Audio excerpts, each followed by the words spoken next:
Okay, so generative AI is everywhere, right? The potential is huge, but there's this big question that doesn't get talked about enough. How do we go from a cool idea on a whiteboard to a real working application that people can depend on every single day? That's exactly what we're going to unpack today, the full journey from that first spark of an idea to a production-ready reality. So here's our game plan.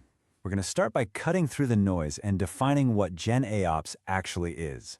Then, we'll walk through the path most people take first, the AI consumer's journey. From there, we'll get into the really exciting part, supercharging your AI with your own data. And finally, we'll bring it all home by talking about how to wrap this all up into a solid production-grade application.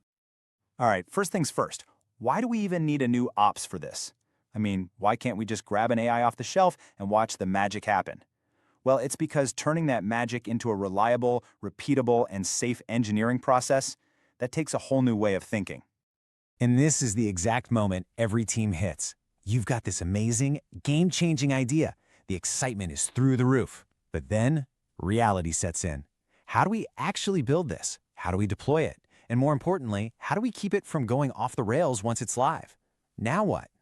The answer to that now what question is GenAIOps. Think of it as the playbook for building generative AI apps.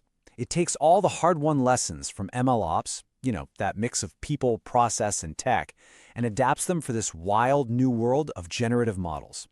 And a key word here is non-deterministic, which is just a fancy way of saying you can give it the same input twice and get two different outputs. Tricky, right? Now this is where it gets really interesting. With traditional MLOps, we worried about things like retraining models. Tough stuff, for sure. But with GenAIOps, we inherit all of those problems and add a whole new layer of headaches.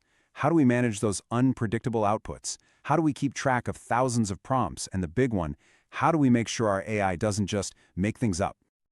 You can actually see this story unfold over time. We started with DevOps to get a handle on our code. Then, as machine learning models got serious, we needed MLOps. When those models got gigantic, we invented LMOps to manage them, and now, to deliver the entire AI application, the whole shebang, we have GenAIOps. Each step is a direct response to the tech getting more powerful and more complex. All right, so let's get practical. Where does this journey actually begin for most of us? Well, it starts with being an AI consumer. That just means you're not building these massive models from scratch. Instead, you're starting with one of the powerful pre-trained models that are already out there. And when you're a consumer, your path to success really boils down to these three massive steps. First, you've got to pick the right tool for the job, your model. Second, you have to learn how to talk to it. That's prompt engineering. And third, you have